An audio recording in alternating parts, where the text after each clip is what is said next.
হেয়ারিংয়ে আধার card একদমই নয়।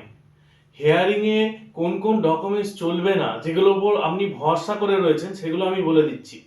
প্রথমত, আপনি ভাবছেন যে কোনো প্রধানের কাছ থেকে একটা স্থায়ী বাসিন্দার সার্টিফিকেট বার করে নেব, সেই সার্টিফিকেট কিন্তু গ্রহণযোগ্য নয় হেয়ারিংয়ে।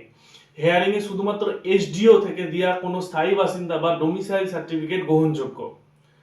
আপনি যদি ভেবে থাকেন যে একটা প্রাইমারি স্কুল থেকে আমি আমার স্কুল সার্টিফিকেট বার করে নেব, সেটা গিয়ে আমি প্রমাণপত্র হিসেবে জমা দেব, কিন্তু হেয়ারিং এর ক্ষেত্রে সেই স্কুল সার্টিফিকেটও গ্রহণযোগ্য নয়।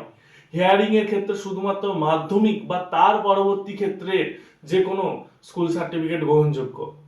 আধার কার্ড তো হেয়ারিং এ গ্রহণযোগ্যই নয়। তাহলে হেয়ারিং এ আধার কার্ড কোনো নাগরিকত্বের প্রমাণ দেয় না, সেই জন্য গ্রহণযোগ্য নয়। এছাড়া বলে দিই কোন কোন জিনিসগুলো থাকলে আপনি অনেকটাই শিওর হতে পারবেন হেয়ারিং এ গিয়ে।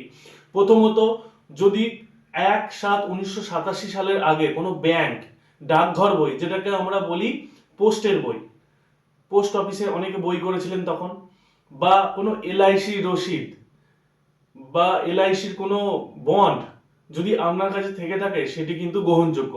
এসটি/এসসি সার্টিফিকেট, এসডিও কর্তৃক দেয়া এসসি/এসটি সার্টিফিকেট আপনার সেক্ষেত্রে গ্রহণযোগ্য। জন্ম সার্টিফিকেট, যে কোনো সরকারি প্রতিষ্ঠান থেকে দেওয়া জন্ম সার্টিফিকেট কিন্তু গ্রহণযোগ্য। তাই এক্ষেত্রে যেই ডকুমেন্টসগুলো বললাম যে গ্রহণযোগ্য নয়, শুধু শুধু সেগুলো নিয়ে কিন্তু কনফিডেন্স থাকবেন না। বাকি যে ডকুমেন্টসগুলো বললাম সেগুলো পরিপ্রেক্ষিতে ডকুমেন্টস জোগাড় করে রাখুন, সেগুলো কিন্তু আপনার নাম তুলতে অনেকটা সাহায্য করবে।